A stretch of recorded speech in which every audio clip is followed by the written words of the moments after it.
The filet mignon on my plate had gone cold, the congealed fat turning a dull white around the edges. I stared at it, my fork hovering in midair, trying to process the sentence my father had just delivered with the casual air of someone asking for the salt. The crystal chandelier above the dining table, one of the many unnecessary luxuries my parents insisted on despite their fluctuating income, cast a harsh, glittering light on my mother's expectant face. "Avery, honey, did you hear your father?" Mom asked, her voice laced with that sugary tone she only used when she wanted something monumental. She took a sip of her wine, her eyes darting toward my brother, Brandon. Brandon was sitting back in his chair, picking his teeth with a calmness that made my stomach churn. He looked like the cat who had not only eaten the canary, but had also convinced the bird to season itself first. "I heard him," I said, my voice surprisingly steady, given that my heart was hammering against my ribs like a trapped bird. "I just want to make sure I understood the request correctly. You want me to liquidate my entire college fund? All of it. The inheritance Grandma left me, plus the investment returns I've spent the last 2 years building." "It's not a request, Avery," Dad said, cutting into his steak with aggressive precision. "It's a family decision. Brandon is getting married. This is a milestone event, the biggest event this family has ever seen." $400,000, I said, the number tasting like ash in my mouth. "You want $400,000.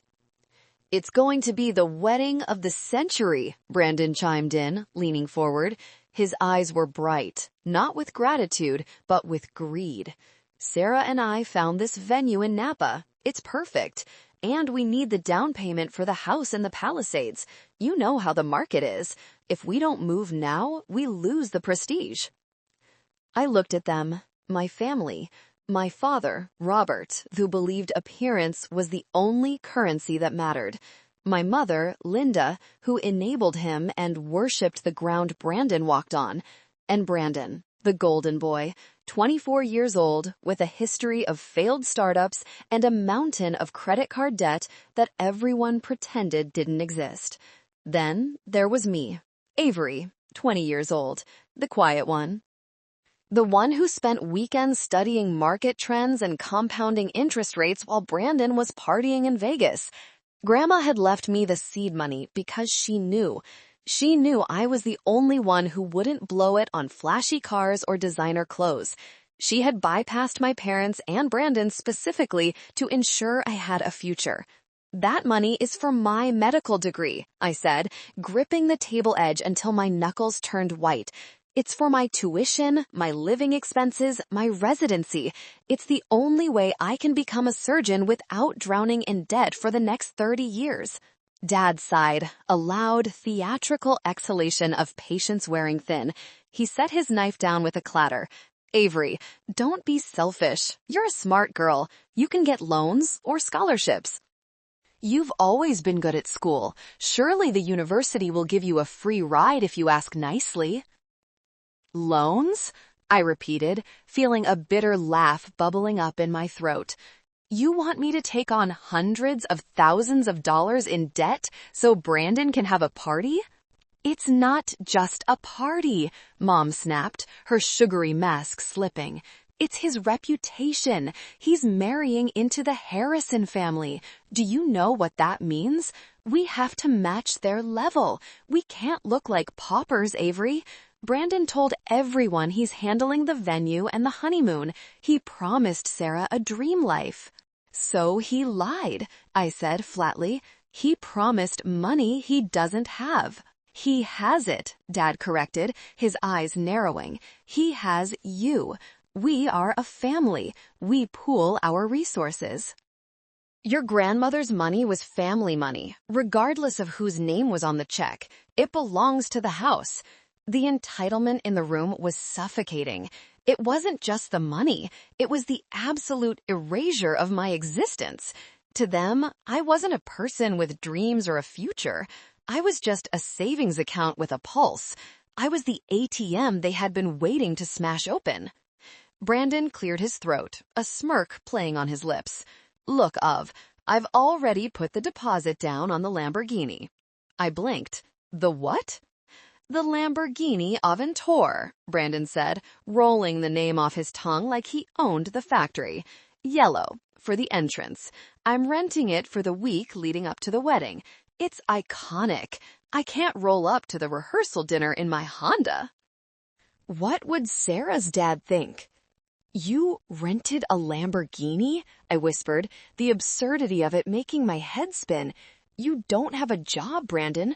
You don't have a house, and you're renting a supercar? That's why I need the transfer by tomorrow morning, Brandon said, dismissing my concern with a wave of his hand. The wire transfer fees are annoying, so just write a cashier's check. Dad said you can sign it over directly to the wedding planner and the real estate agent. I looked at my mother. She was nodding in agreement, her eyes shining with the reflection of the chandelier. It's the right thing to do, Avery. Your brother needs a head start. You have plenty of time to figure your life out. You're young. Besides, girls don't really need medical school. It's so messy. Maybe you could find a nice husband like Brandon found Sarah. Something inside me snapped. It wasn't a loud crack. It was a silent, clean break. The tether that had bound me to these people, the desperate hope that if I was good enough, smart enough, and successful enough, they would finally love me, severed completely. I stood up. The chair scraped loudly against the hardwood floor. No, I said. The silence that followed was absolute. Dad looked at me as if I had spoken in a foreign language. Excuse me? Dad asked, his voice dropping an octave. No, I said again, stronger this time. I am not giving you my money. Not a cent, not for a wedding, not for a house, and definitely not for a yellow Lamborghini. Dad's face turned a dangerous shade of purple. He stood up, towering over me. You listen to me, young lady. You live under my roof. You eat my food. As long as you are in this house, you are part of this collective. If you choose to be selfish, if you choose to hoard wealth while your brother struggles to build a life, then you are no daughter of mine. Is that an ultimatum? I asked, looking him dead in the eye. It's a promise, he spat. You write that check by tomorrow morning, or you can pack your bags and get out. And don't expect a penny from us ever again. No insurance, no phone plan, nothing. You'll be dead to us. Mom didn't intervene. She just looked at her wine glass, tracing the rim with her finger, waiting for me to fold. They always expected me to fold. I understand, I said quietly. Good, Brandon said, relaxing back into his chair. I knew you'd come around. Just have it ready by 9 a.m. I have a meeting with the caterer. I didn't correct him. I didn't scream. I simply turned around and walked toward the stairs. Finish your steak, Dad called after me. It cost $40. I'm not hungry, I replied without looking back. I walked up the stairs, my steps measured and calm. But inside, my mind was racing at 100 miles an hour. They thought they had won. They thought I understand meant I surrender. They had no idea that I wasn't going to my room to find my checkbook. I was going to pack. My bedroom door clicked shut, and I locked it. That simple, mechanical sound was the first note of my new life. I didn't turn on the main light. Instead, I moved by the glow of the street lamps filtering through the blinds, casting long, barred shadows across the floor. I was shaking. Now that I was away from their suffocating stares, the adrenaline hit me like a physical blow. I leaned back against the door, breathing hard, counting backward from 10. 10. 9. 8. Grandma used to tell me that panic was a luxury poor people couldn't afford and smart people didn't use. 7. 6. I pushed off the door and grabbed my phone. My fingers trembled as I scrolled through my contacts until I found the name Mr. Henderson, estate lawyer. It was 8:30 p.m. He might not answer, but he had been Grandma's lawyer for 40 years, and he had always told me, if they ever tried to touch the trust, Avery, you call me, day or night.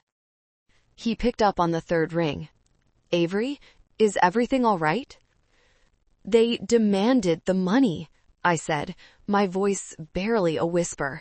I kept glancing at the door handle, half expecting Brandon to burst in to ensure his Lamborghini deposit was safe.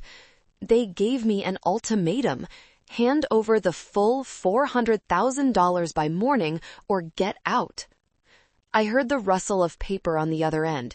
Mr. Henderson's voice shifted from concerned to professional steel. We prepared for this. The trust is irrevocable, and since you are over 18, the discretionary control is fully yours. However, if your accounts are linked to their address or if they have any custodial access from when you were a minor, I removed their names when I turned 18, just like you said, I confirmed. But they are threatening to kick me out. I'm leaving tonight. Good, Mr. Henderson said. Do not sign anything. Do not give them a check. I am going to place a secondary lock on the accounts immediately, flagging any transfer attempts as fraud, just in case they try to forge something. Where will you go? I don't know yet. A hotel. Then maybe out of state. Come to my office in the morning. We'll secure your documents. Avery, you are doing the right thing. Your grandmother knew this day would come. Thank you, Mr. Henderson. I hung up and looked at my room. This had been my sanctuary for 20 years, but looking at it now, I realized how little of it was actually mine. The furniture belonged to the house. The decorations were chosen by Mom to match the hallway. I pulled 2 large suitcases from the back of my closet. I had to be ruthless. I couldn't take everything. I packed my clothes, functional pieces, nothing flashy. I took my thick winter coat.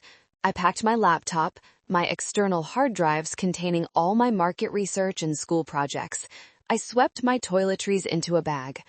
Then I went to the loose floorboard under my bed. I pried it up with a nail file. Inside was a small metal box. I opened it.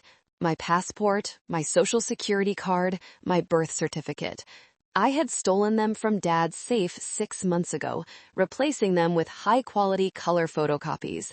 I knew, deep down, I had always known this day would come. I packed the framed photo of Grandma. It was the only sentimental item I allowed myself.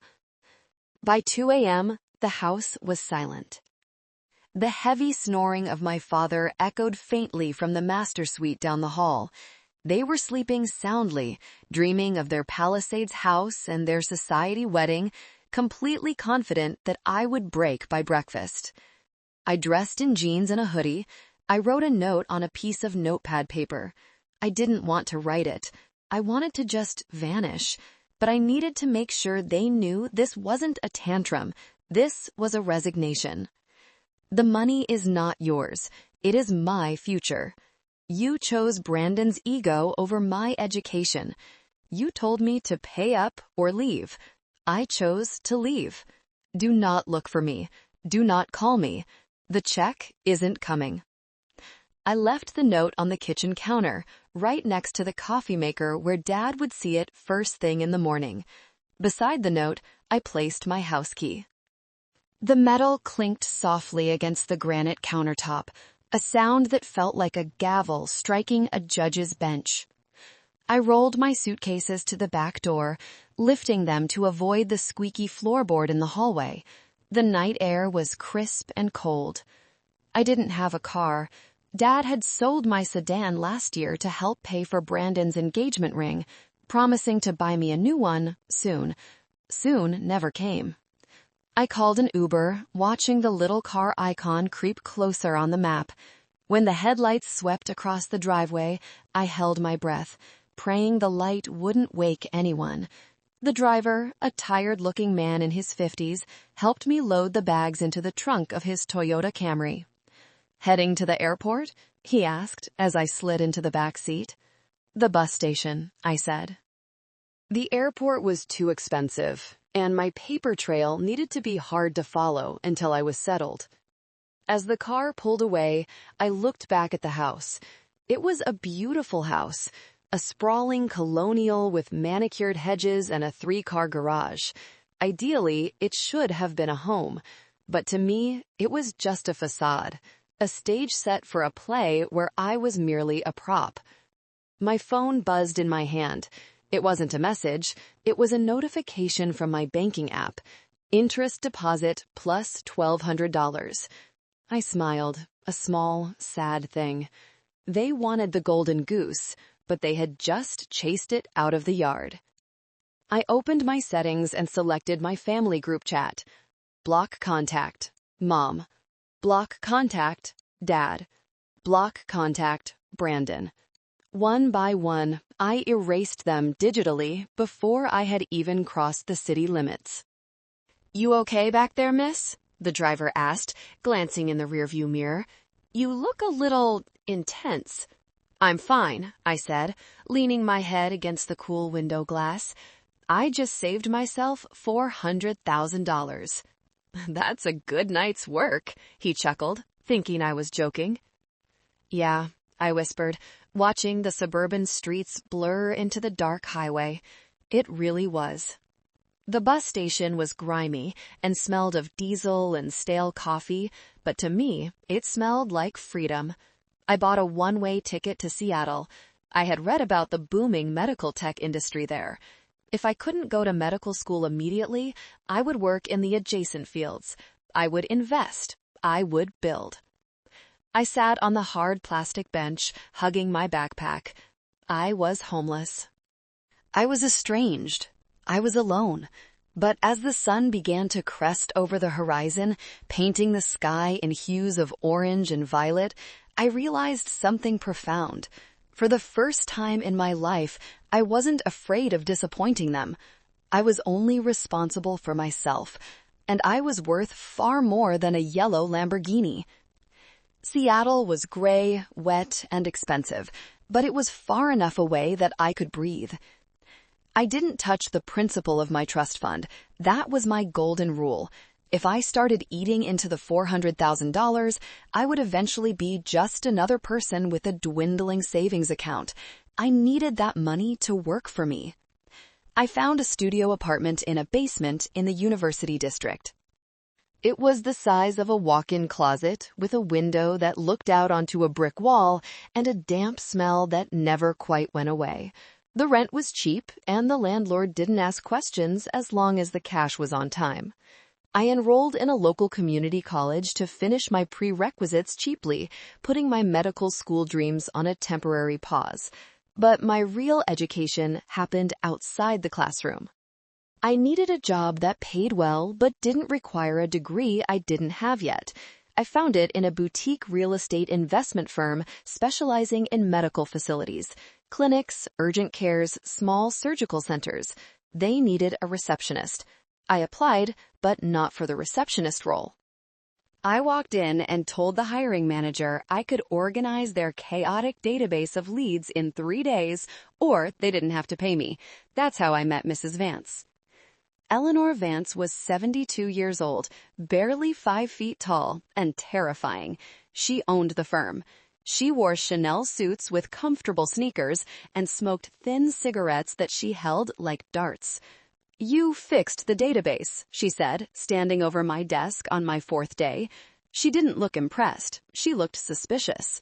"How?" "Your previous system was redundant," I explained, not looking up from my screen. I wrote a script to merge the duplicate entries and cross-reference them with the county tax records to flag the properties that are likely to sell soon based on lien history. Vance stared at me for a long moment. "You're 20? 21 next week. Why are you working as a temp analyst for $15 an hour?" "Because I need to eat," I said bluntly. "And because I want to learn how you acquired the Cascade Medical Center for 30% under market value." A thin smile cracked her stern face. Come to my office." That was the beginning.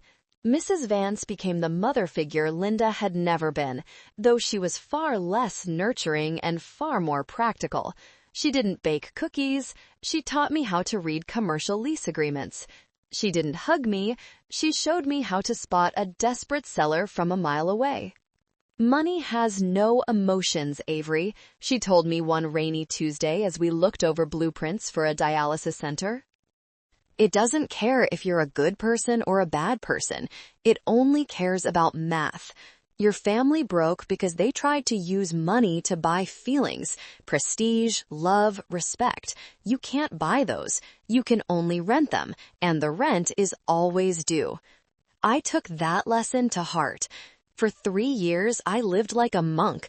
I ate instant oatmeal, I took the bus, I wore thrift store clothes. Every paycheck I earned went into my own investments. I used my inheritance as collateral, never spending it, just leveraging it to secure low-interest loans for small investment properties. I bought a rundown duplex near the hospital. I renovated it myself on weekends, learning to lay tile and install drywall from YouTube videos because I refused to pay a contractor. I rented it out to traveling nurses. Then I bought a triplex, then a small commercial building. I focused on medical real estate, housing for medical staff, offices for private practices. It was recession-proof. People always got sick. Doctors always needed offices. Nurses always needed places to sleep. My days were a blur of work and study. My nights were spent analyzing spreadsheets. I was exhausted, but I was building something. Sometimes, late at night, a loneliness would hit me. I'd wonder what my parents were doing. I'd wonder if Brandon was enjoying his house. One night, Mrs. Vance found me asleep at my desk at 9 p.m. "Go home, Avery," she said, tapping my shoulder with her cane. "I have to finish this projection," I mumbled, rubbing my eyes. "You're punishing yourself," she observed shrewdly. "You're trying to prove you can survive without them. You already proved that. Now you're just hoarding security because you're terrified of being vulnerable again." "They wanted to take everything," I whispered. "And they didn't," she said firmly. "You won. But if you work yourself to death, who gets the inheritance then?" She was right, but the fear was a powerful engine. By my 4th year in Seattle, I wasn't just surviving, I was thriving. I had legally formed my own holding company, Vance and A Holdings. Mrs. Vance insisted I put my name on the door when she made me a junior partner. I was sitting on a net worth that surpassed what my parents had accumulated in a lifetime, but nobody knew. To the outside world, I was just a hardworking young woman in a modest apartment. I kept my digital footprint small. No Instagram, no Facebook. I didn't want them to find me. Not yet. But I kept tabs on them. It's amazing what you can find on public records if you know where to look. I knew Mom and Dad had taken out a second mortgage. I knew Brandon had registered a business that dissolved 6 months later. I knew about the liens. I watched them from afar, like a scientist observing bacteria in a petri dish. I wasn't angry anymore. I was cold. They were just bad investments I had divested from. But the real test came when I decided to check on the wedding of the century. I hadn't looked at the photos back then. It was too raw. But now, with a glass of expensive red wine in my hand, in a condo I actually owned, I opened the search browser. It was time to see what my $400,000 was supposed to have paid for. The internet never forgets, and neither does vanity. It didn't take long to find the digital remains of Brandon's wedding. It was splashed all over a wedding blog titled "Luxury in Napa, a Golden Affair." I scrolled through the photos, feeling a mix of nausea and dark amusement. There it was, the excess, the sheer, unadulterated stupidity. The venue was a vineyard estate that cost more for a weekend than most people earned in a year. There were ice sculptures, there was a 10-tier cake, there were imported orchids covering every surface. And there were my parents. They looked happy in the photos, But to my trained eye, the eye Mrs. Vance had sharpened, I saw the cracks. Dad's tuxedo didn't fit quite right, likely a rental he claimed he owned. Mom's smile was too wide, her eyes tight with the stress of maintaining an illusion. They were posing next to the Harrisons, Sarah's parents, looking desperate to belong. Then I saw the car. It wasn't a yellow Lamborghini, it was a red Ferrari. I zoomed in on the photo. Brandon was leaning against the hood, wearing sunglasses, holding a bottle of champagne. The caption read, "Riding into forever in style. #blessed, #hustle."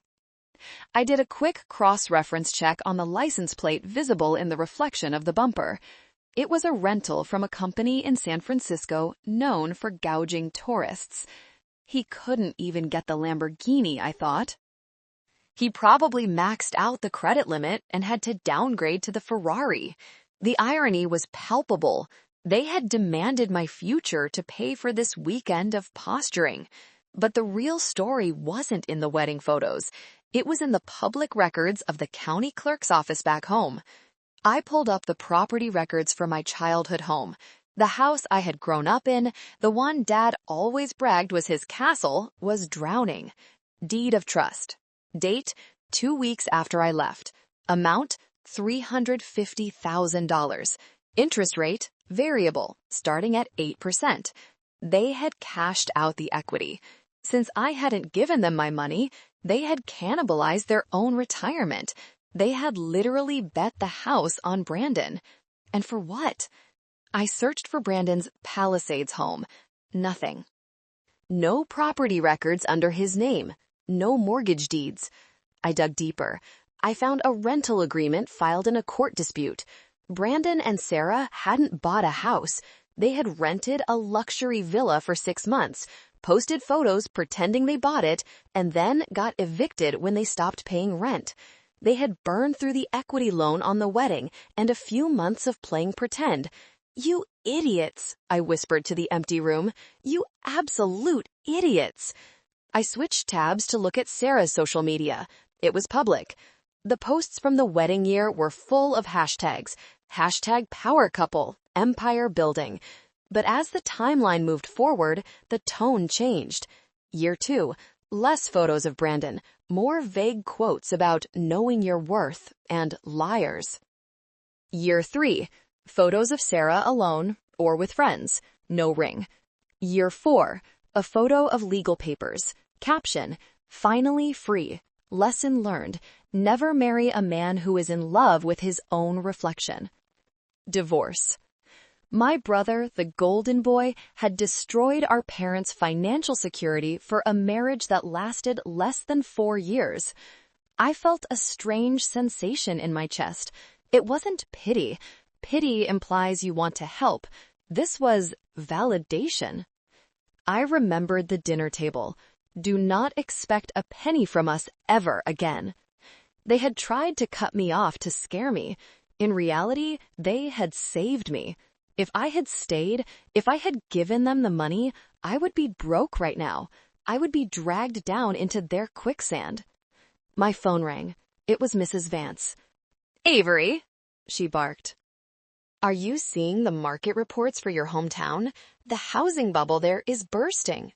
"I see it," I said, looking at the foreclosure data on my second monitor. "There is a portfolio of distressed mortgages coming up for auction next week, mostly residential.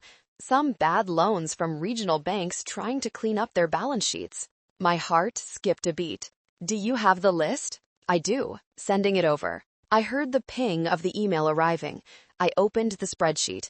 It was a list of hundreds of addresses, numbers, and debt amounts.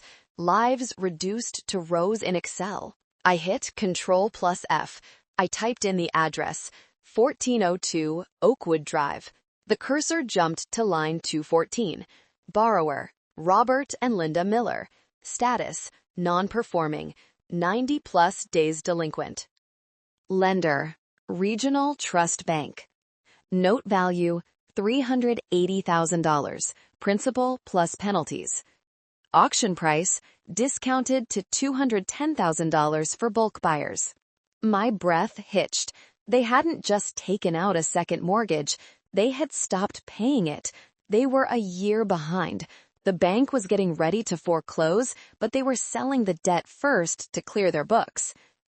"Did you find something interesting?" Mrs. Vance asked, hearing my silence. "Yes," I said, my voice turning cold, shedding the last remnants of the daughter I used to be. "I found an investment opportunity." "Is the LTV good?" "The house is worth $600,000 in a good market, but it needs work. The debt is available for $210,000. "That's a steal," Mrs. Vance said. "Do you want it?" I looked at the address. I looked at the names. Robert, Linda. They had valued their pride over my future. Now their pride was for sale, and I was the only one with the cash to buy it. "Yes," I said. "I want to buy the note, but I want to do it through a shell LLC. I don't want them to see my name. Not yet." "Smart girl," Mrs. Vance purred. "I'll have legal draw up the papers. Name of the LLC?" I thought about the yellow Lamborghini. I thought about the steak dinner. I thought about the cold walk to the bus station. "Call it Karma Capital LLC," I said. "A bit dramatic, isn't it?" "It's accurate," I replied. "Put the bid in." 5 years. That's how long it had been since I walked out the door. In that time, I had transformed from a scared runaway into a shark in a blazer. But while I was climbing, my family was in freefall. Before finalizing the purchase of their debt, I needed the full picture. I couldn't operate on assumptions. I hired a private investigator, a guy named Rick, who charged $150 an hour and found dirt faster than a Roomba. "You're not gonna believe this mess," Rick told me over the phone a week later. "I sent the PDF. Walk me through it?" I opened the file. It was titled, Subject, Brandon Miller. "Hit me," I said. "Okay, so the divorce is finalized," Rick said. "Sarah took him to the cleaners. Not that there was much to take. But here's the kicker. Brandon didn't just lose the marriage. He picked up a nasty gambling habit." "Gambling?" I asked. "He never gambled before." "Desperation makes people do funny things." "Looks like after the business, that drop shipping scam he tried to run, went under, he started hitting the casinos in Atlantic City. He thought he could win back the money to pay off the wedding loans." I rubbed my temples. "Let me guess. He lost. He lost big. He's got markers all over town. But that's not the worst part. He moved back in with your parents 2 years ago." "Of course he did," I muttered. "And he's not working. He tells people he's a consultant, but mostly he sits on the couch. Your parents are supporting him completely. His car was repossessed last month. Not a Ferrari, by the way, a Ford Explorer. And my parents? That's the sad part," Rick said, though he didn't sound sad. "Your dad retired early. Forced retirement, looks like. The company downsized, and he was the first to go. Your mom is working part-time at a department store, but it's not enough. They're drowning Avery. They've been dodging process servers for months." I looked at the photos attached to the report. My father, once always in a suit, looked disheveled, taking out the trash in sweatpants. My mother looked 10 years older, her face pinched with anxiety. And Brandon, he looked bloated. He was smoking on the porch, staring blankly at the street. The golden child had rusted. "Also," Rick added, "there's a lawsuit." "A lawsuit?" "Yeah. Remember the wedding venue? Apparently, Brandon's check for the final payment bounced. They sued him. Your dad co-signed the contract. That's partly why they're broke." "They're garnishing your dad's pension." I sat back in my chair. It was a perfect storm of financial illiteracy and arrogance. They had sacrificed their only solvent asset, me, to bet on a horse with a broken leg. "Thanks, Rick," I said. "This is exactly what I needed." "What are you gonna do?" he asked. "Send them a care package?" "No," I said. "I'm going to proceed with the acquisition." The next day, Karma Capital LLC officially purchased the non-performing mortgage note on 1402 Oakwood Drive. I was now, legally speaking, the owner of my parents' debt. I didn't own the house yet. They still held the deed, but I held the power to take it away. I sat with the legal documents in my office. I could have foreclosed immediately. I could have sent the sheriff that very afternoon. But I didn't. I wanted to see if they had changed. I wanted to see if, when faced with the abyss, they would finally take responsibility. I waited. A month went by. I knew they received the notice that their loan had been sold to a new entity. I knew they received the demand letters for payment. Did they call the new lender to work out a payment plan? No. Did they try to sell the house to pay the debt? No. Did Brandon get a job? No. Instead, I got a notification from my old email address, the one I hadn't checked in years but kept active just in case. Subject: Urgent, Family Emergency. From Linda Miller. My finger hovered over the mouse. They didn't know I was Karma Capital. They just knew they were in trouble, and they remembered the piggy bank they had kicked out 5 years ago. I opened the email. Avery, honey, we hope you are well. We haven't heard from you, and we are so worried. Please call us. Dad is very sick. It's his heart. The doctors say stress is killing him. We need everyone together. Family is the most important thing. Please come home. We love you, Mom. Lies. Rick's report said Dad had high blood pressure, sure, but he wasn't dying. He was just broke. Stress is killing him, I read aloud. No, Mom, the mortgage is killing him. They weren't calling to apologize. They were calling because they needed a bailout. They probably thought I had failed, that I was working some low-wage job, but maybe I had some savings they could scrape. Or maybe they hoped I had become a doctor after all. I felt a surge of cold anger. Even now, after everything, they used guilt as a weapon. Dad is sick. Family is important. Where was family is important when I was homeless at 20? I picked up my phone. I dialed the number I had blocked 5 years ago. It rang twice. Hello?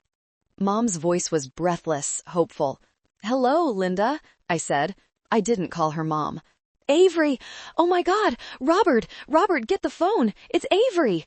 I heard shuffling, then her voice came back thick with fake tears.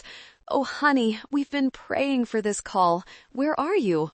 I'm in Seattle, I said. Seattle? Oh, that's so far. Listen, honey, we need to see you. Can you come home, just for a visit? Dad, he's not doing well. I heard. I'll come. You will? She sounded shocked. She hadn't expected it to be this easy. Yes, I'll be there this weekend. I have some business in town anyway. Oh, thank God. We can't wait to see you.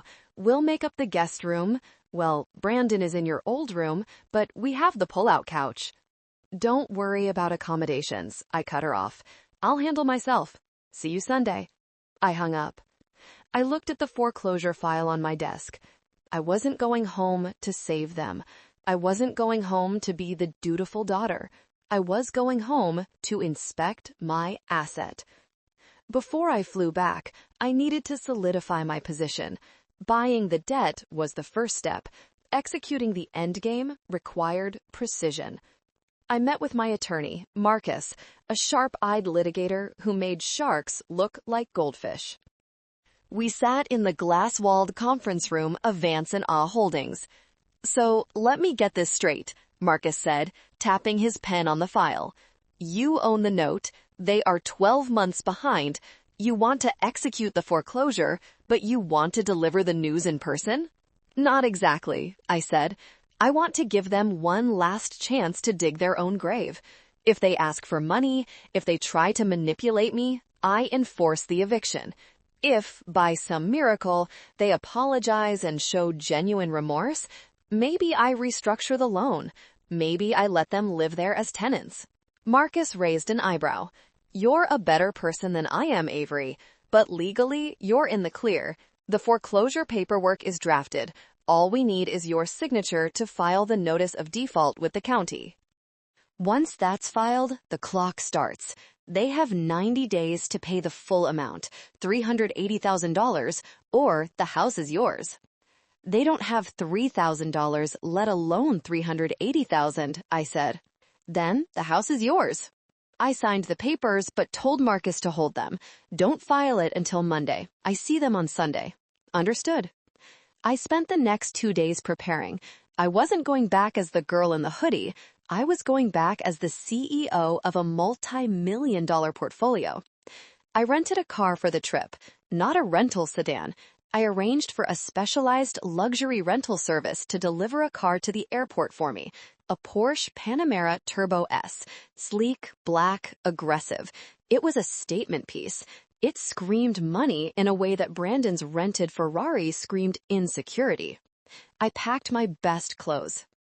Tailored blazers, designer heels, the watch Mrs. Vance had given me when I made my first million, a Cartier tank. I wanted the contrast to be blinding. On the flight over, I thought about the receipts. I had them all digitized on my iPad. 1. The original bank statements showing the withdrawal of my college fund. I had kept the old records. 2. The PI report on Brandon's gambling. 3. The deed of trust showing they mortgaged the house. 4. The assignment of mortgage showing Karma Capital LLC now owned their debt. 5. The operating agreement showing Avery Miller was the sole owner of Karma Capital LLC. It was a royal flush. When I landed, the air smelled different. It smelled like the past. But driving the Porsche through the familiar streets, I felt insulated. The leather steering wheel was a barrier between me and the memories. I drove past my old high school, past the mall where Brandon used to make me wait in the car while he shopped. I pulled into a hotel, the Ritz-Carlton downtown. I checked into a suite. That night, I received a text from Brandon. He had apparently gotten my number from Mom. Brandon: "Hey sis, Mom says you're coming. Hope you're ready to help out. Dad's really bad. We're in a tight spot. Family sticks together, right?" "No, how are you?" "No, I'm sorry. Just family sticks together." Translated, bring your checkbook. I didn't reply. I lay in the hotel bed staring at the ceiling. I realized I wasn't nervous. I was excited. It was a dark, cold excitement. For 5 years, they had been the villains of my story. Tomorrow, I would become the villain of theirs. Sunday morning. The sky was overcast, a fitting backdrop for what was about to happen. I dressed carefully. A navy blue power suit, sharp heels, hair pulled back in a severe, elegant bun.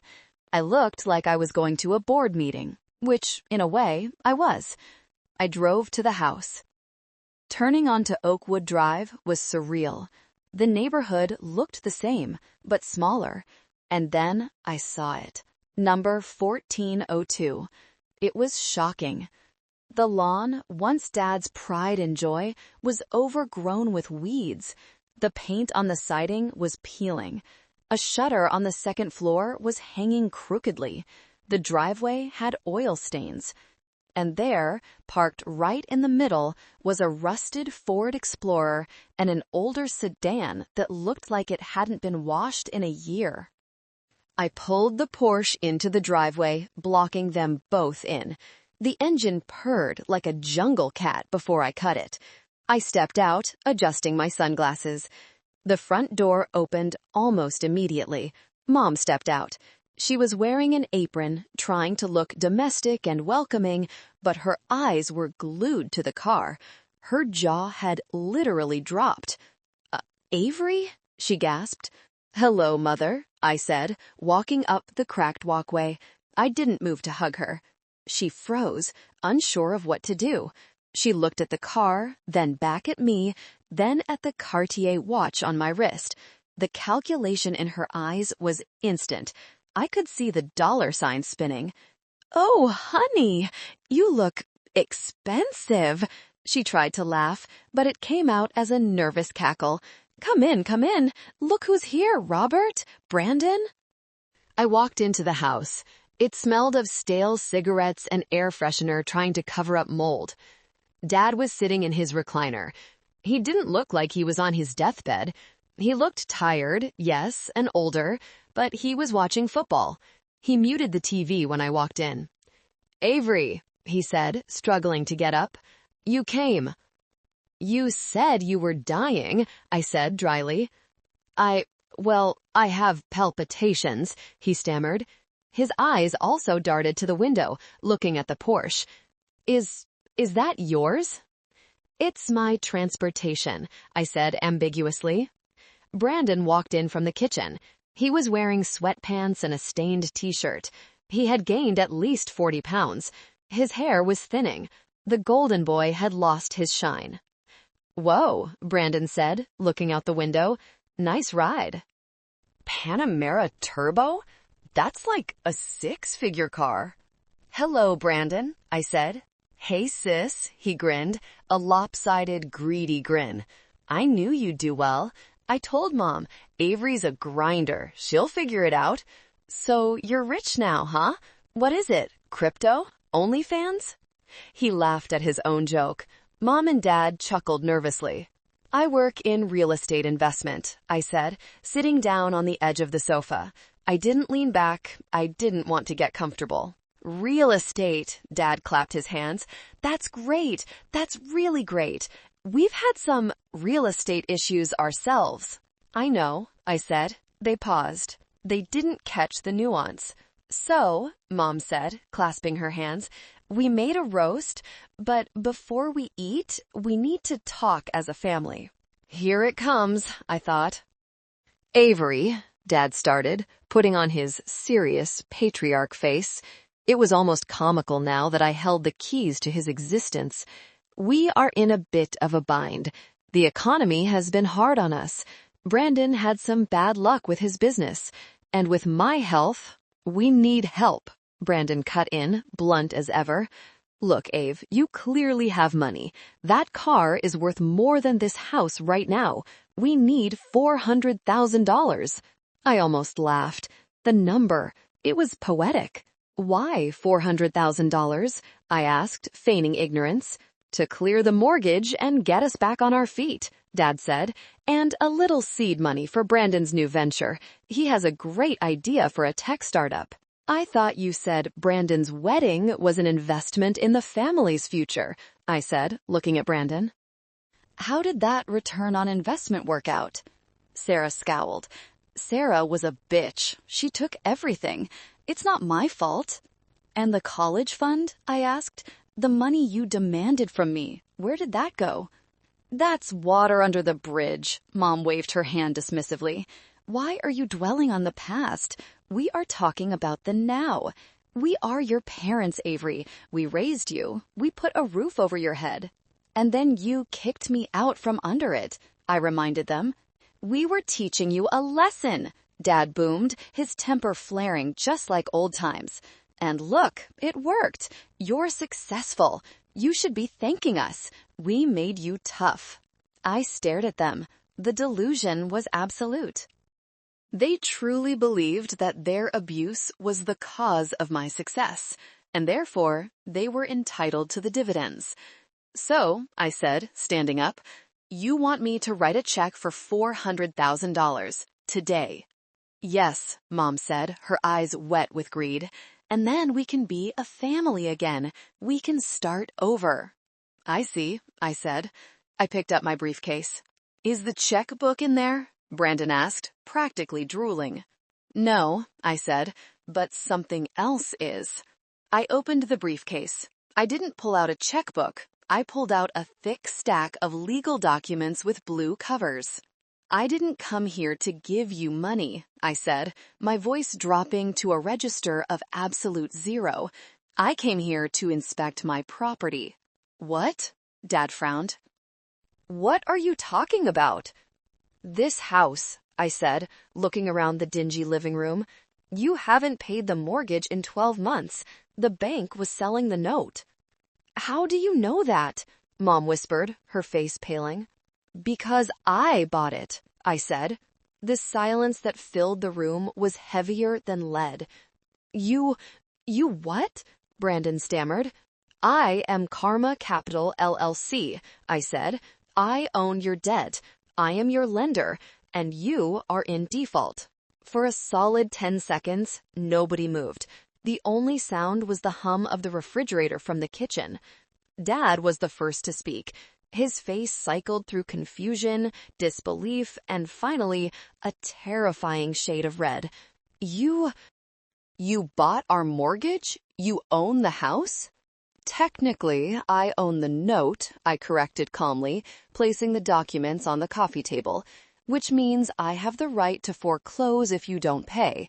And since you just admitted you need $400,000 to clear the debt, I assume you don't have the funds.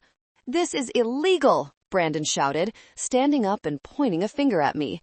You can't do that. That's fraud. It's capitalism, I said, channeling Mrs. Vance. It's perfectly legal. The bank wanted to offload a toxic asset. I bought it. I paid $210,000 for it, by the way. A steal. You had $200,000 cash?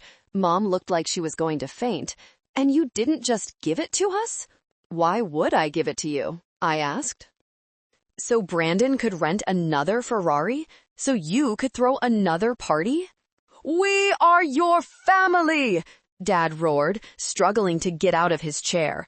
How dare you, you ungrateful little witch! We gave you life! You tried to ruin my life, I snapped back, my voice rising for the first time. You demanded my future to pay for his vanity. You kicked me out at 3 a.m. with nothing. You told me I was dead to you. We didn't mean it, Mom wailed. I did, I said. I meant every word of my note. I walked away. I built this. I built myself from nothing while you cannibalized your own equity. I walked over to the window and looked at the Porsche. You see that car? I bought it with the interest from the money you tried to steal.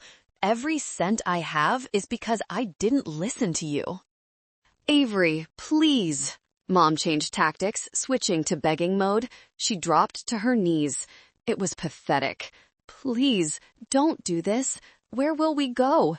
This is our home. It was your home, I said, until you gambled it away on a wedding that lasted longer than the marriage. I looked at Brandon. He was shrinking into the sofa, the bravado gone. He looked like a scared child. You, I pointed at him, the golden boy. You've never worked a hard day in your life. You let them mortgage their retirement for your ego. You are 30 years old, Brandon. It's time to grow up. So what happens now? Dad asked, his voice shaking. Are you going to evict us, your own parents? I have a proposal, I said, because unlike you, I'm not a monster. I'm a businesswoman. They looked up, hope flickering in their eyes. I won't foreclose today, I said. I will give you 30 days. 30 days? Dad asked. To do what? To vacate, I said ruthlessly. I am not extending the loan. I am not restructuring. I am taking the house. You have 30 days to pack your things and leave. If you are still here on day 31, the sheriff will remove you. You can't be serious, Brandon whispered. I am deadly serious. But, I added, I will give you a cash for keys deal. If you leave the property in good condition, no damage, clean, empty, I will give you $10,000 to help you find a rental apartment. That is more generosity than you showed me when you kicked me out with $200. $10,000? Mom cried. That won't even cover a year's rent. Then Brandon better get a job, I said. Dad looked at me with pure hatred. I have no daughter. You made that clear 5 years ago, Robert, I said. Now I'm just your landlord. I picked up my briefcase. You have the paperwork, I said. My lawyer will be in touch to schedule the inspection. Enjoy the roast. I turned and walked out. As I stepped onto the porch, I heard the sound of a vase shattering against the wall inside, then screaming. I walked to the porch. The neighbor, old Mr. Henderson, no relation to the lawyer, was watering his lawn. He watched me with wide eyes. I unlocked the car, the lights flashing. I slid into the driver's seat, the leather creaking softly. My hands were shaking, not from fear, but from the massive release of adrenaline. I had done it. I had faced the monsters under my bed, and I had realized they were just small, sad people. I started the engine. The rumble of the exhaust drowned out the shouting from inside the house. I backed out of the driveway, leaving the oil stains and the peeling paint behind. As I drove away, I didn't look back in the rearview mirror. I didn't need to. I knew exactly what was behind me, ruins, and ahead of me, open road. The drive back to the Ritz-Carlton was a blur of adrenaline and cold calculation. My hands gripped the leather steering wheel of the Porsche, my knuckles white, not from fear, but from the sheer magnitude of what I had just executed. It was done. The bomb had been dropped. Now, I just had to wait for the shockwave. I handed the keys to the valet, whose eyes widened slightly at the aggressive rumble of the exhaust. I walked through the gold-accented lobby, the click of my heels echoing on the marble, a rhythmic countdown to the inevitable fallout. I reached my suite, locked the door, and tossed my briefcase onto the plush, king-sized bed. The room was silent, a stark contrast to the chaotic energy of the house I had just left. I poured myself a glass of sparkling water, walked to the floor-to-ceiling window, and looked out over the city skyline. It looked different now. It wasn't the city that had rejected me. It was just a collection of assets and liabilities, and I was finally on the right side of the ledger. My phone, which I had silenced during the drive, began to buzz on the nightstand. It vibrated against the wood like an angry insect. 15 missed calls, 7 voicemails, 22 text messages, all from Mom, Dad, and Brandon. I sat on the edge of the bed and picked up the phone. I didn't call back. Instead, I pressed play on the first voicemail. "Avery, you get back here right now." Dad's voice was distorted by rage, cracking with the strain. "You think you can walk into my house and threaten me? I'll sue you. I'll call the police. You stole those documents. That's fraud. Pick up the phone." Delete. Next. "Avery, please." Mom's voice this time, thick with tears. "We're family. You can't do this. People will talk. What will the neighbors say if the sheriff comes? Just come back. We can work this out. We can pay you rent. We can figure something out." Delete. Next.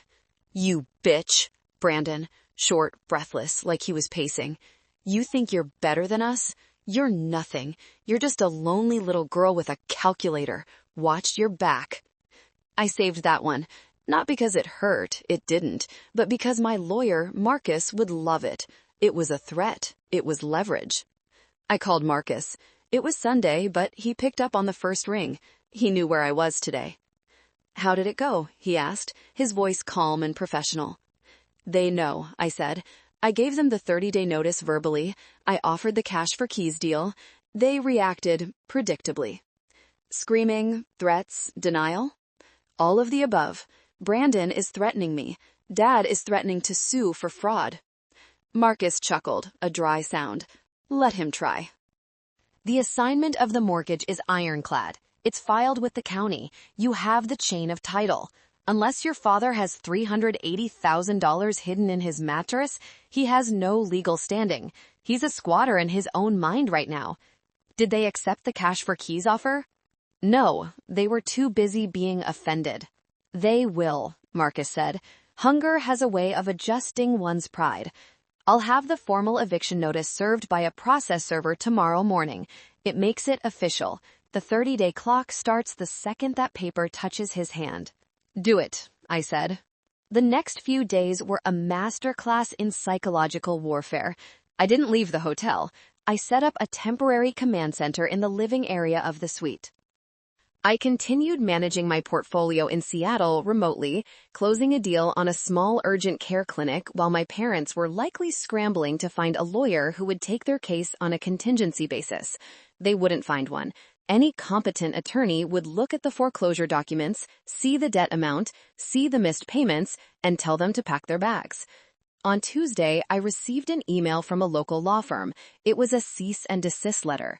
It was poorly written, full of legal jargon used incorrectly. It claimed that I had manipulated the financial distress of my parents and that the purchase of the debt was predatory. I forwarded it to Marcus with a single question mark. He replied 3 minutes later. It's a scare tactic. They paid a strip mall lawyer $500 to write a scary letter. Ignore it. We are proceeding. I felt a strange sense of detachment. In the past, a letter like that would have terrified me. I would have crumbled, terrified of getting in trouble. But Mrs. Vance had taught me well. The law wasn't a monster. It was a tool. And right now, I was the one holding the hammer.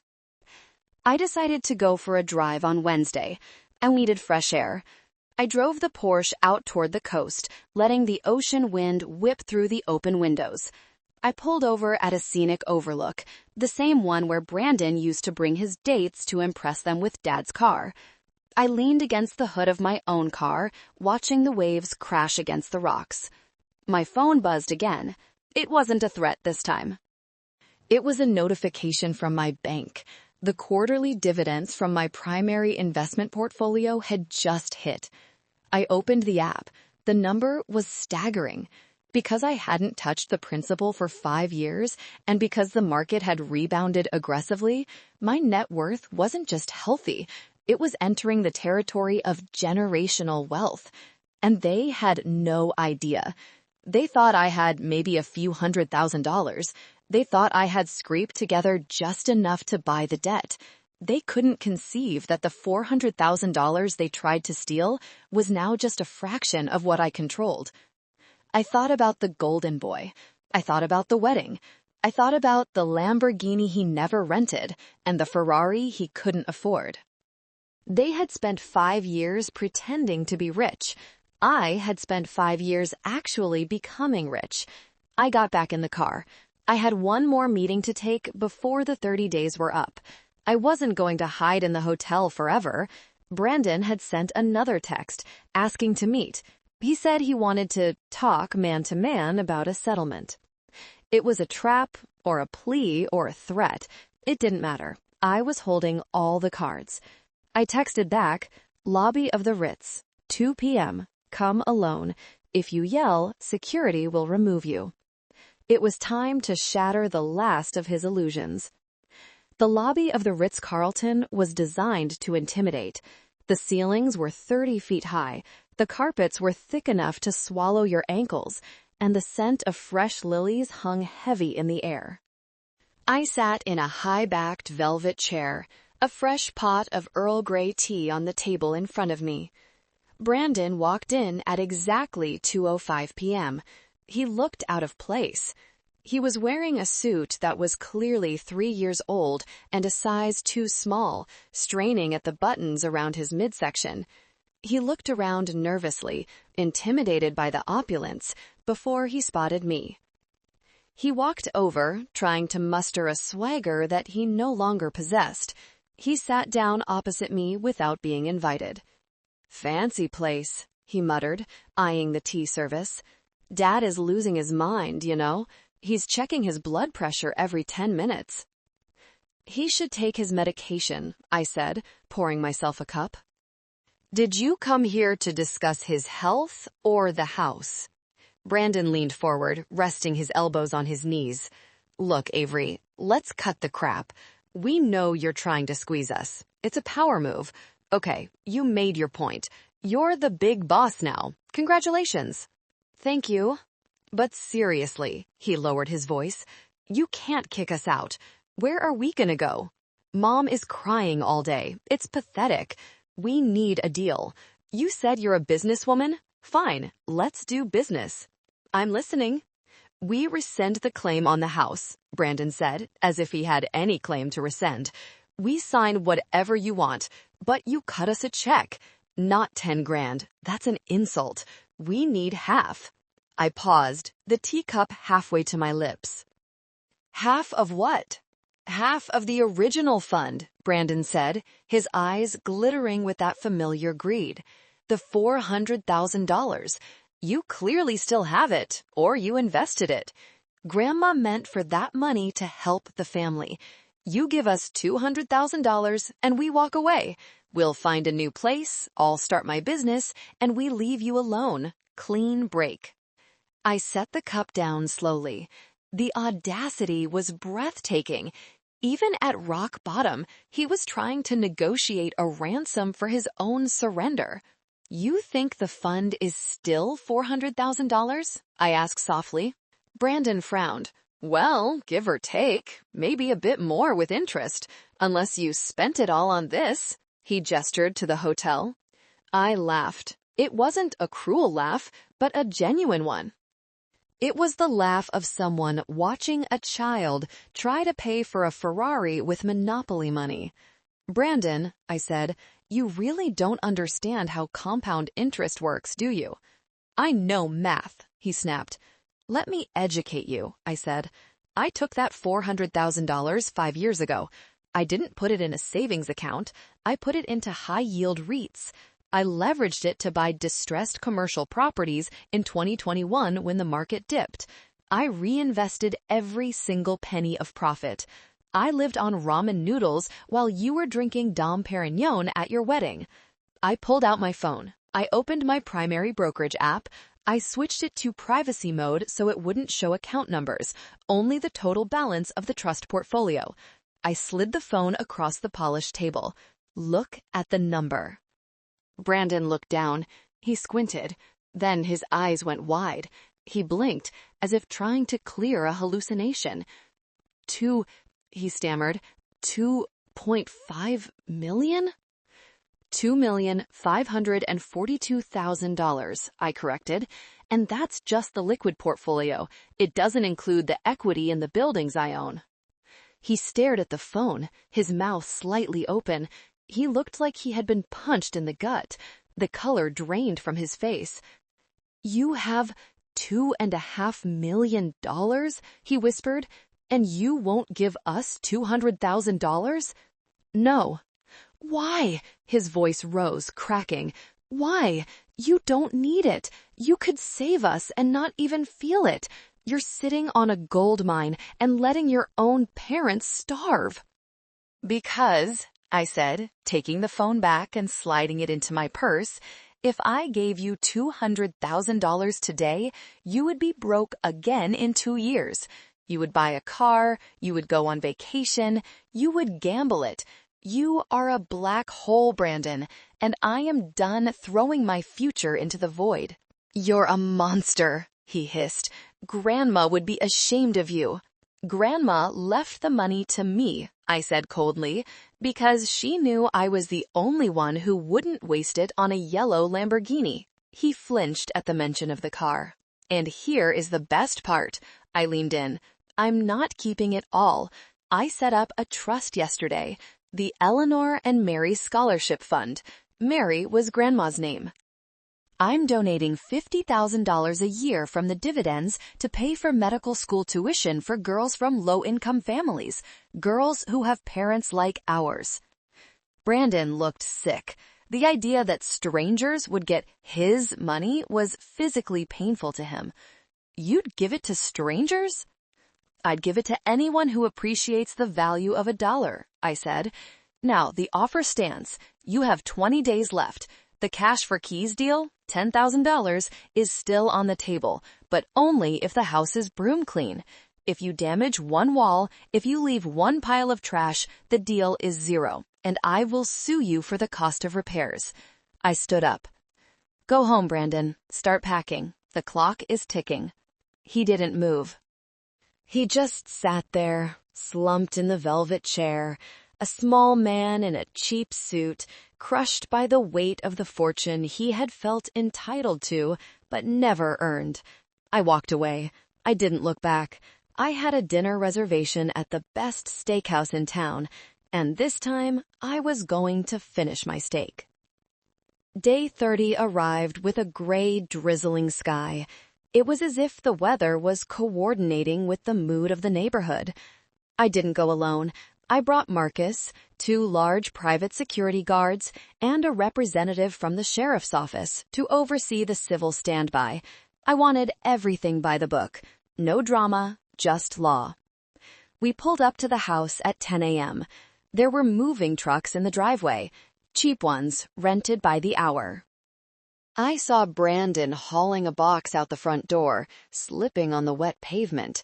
He looked miserable. Dad was standing by the garage, arguing with one of the movers about the price. He looked frail. The arrogance that had defined him for my entire life seemed to have evaporated, leaving behind a bitter, hollow shell. I parked the Porsche across the street. I didn't get out immediately. I watched. Neighbors were peeking out from behind their curtains. Some were standing on their porches, arms crossed.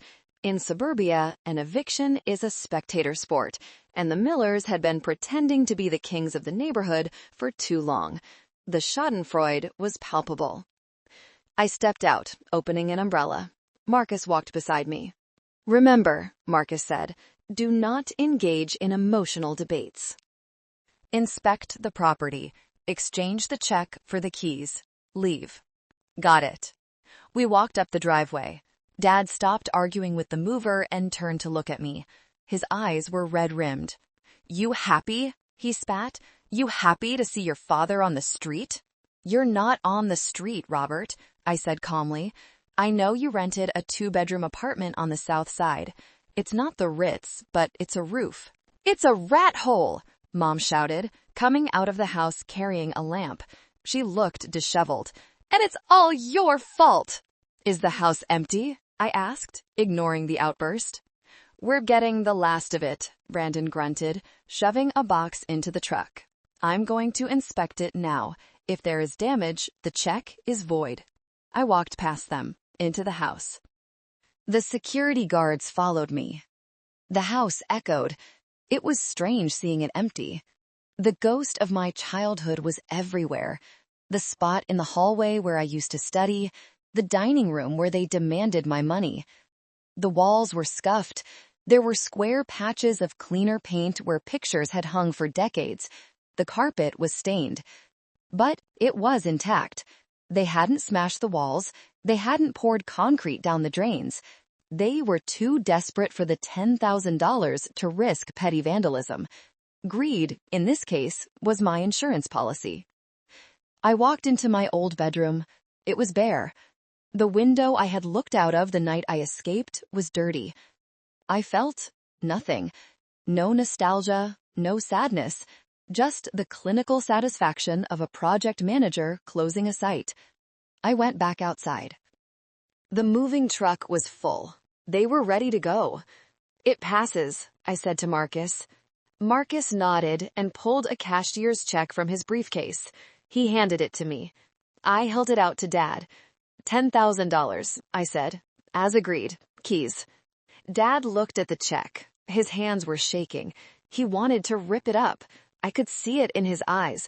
He wanted to throw it in my face and scream. But he couldn't.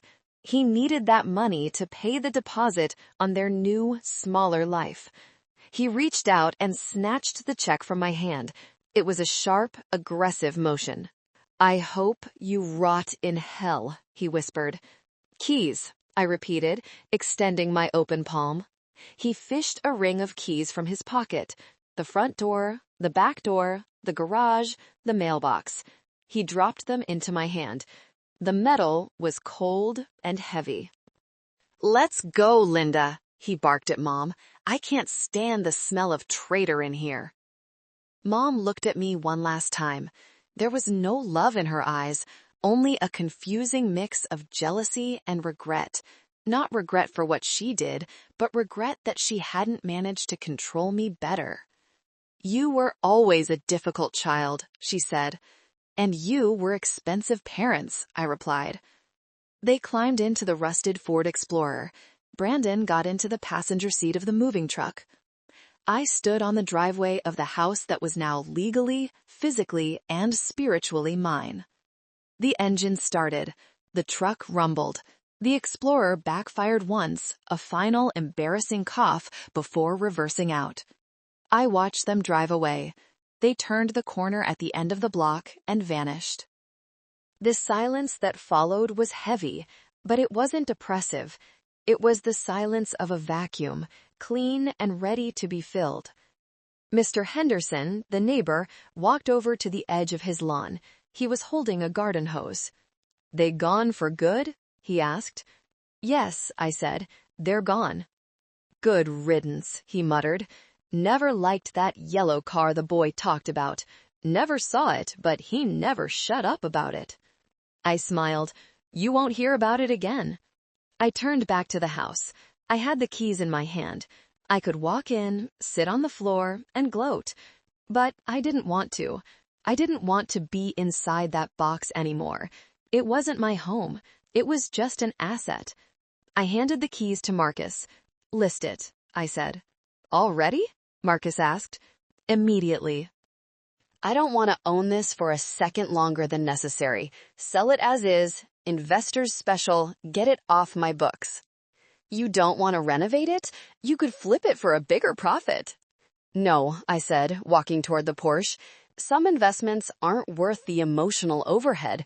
I want it gone. The money from the sale goes straight into the scholarship fund." I got into my car. The rain had stopped. The sun was trying to break through the clouds, casting a weak but persistent light on the wet pavement. I had evicted my past. Now I was free to drive into my future. 3 months later, the house was sold. I didn't attend the closing. I signed the papers digitally from my office in Seattle. A young couple bought it, a mechanic and a nurse. They were excited to fix it up. I hoped they would paint over the gray walls and fill the rooms with laughter instead of demands. The net proceeds from the sale, after paying off the lien I technically owed myself, came to about $150,000. It was a modest profit, but it was symbolic. I sat in my office at Vance & A Holdings. The view from here was spectacular. The Space Needle piercing the clouds, the Puget Sound glittering in the distance. Mrs. Vance wheeled herself into my office. She had slowed down a bit in the last few months, but her eyes were as sharp as ever. "It's done?" she asked. "It's done," I said, closing the laptop. "The wire transfer hit the scholarship account this morning." "Good," she nodded. "You look lighter." "I feel lighter," I admitted. "I realized something, Eleanor. I spent 5 years running away from them, and then a few months running toward them to prove a point. Now, I'm just standing still, and it feels okay."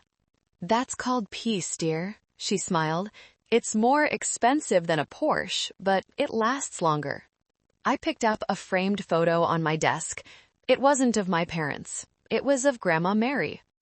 I had launched the scholarship website the day before. We had already received 50 applications, 50 girls who needed a chance, 50 girls who wouldn't have to choose between their dignity and their education. My phone buzzed. I glanced at it, expecting a business email. It was a text from an unknown number, but I knew the area code. "Avery, it's Dad.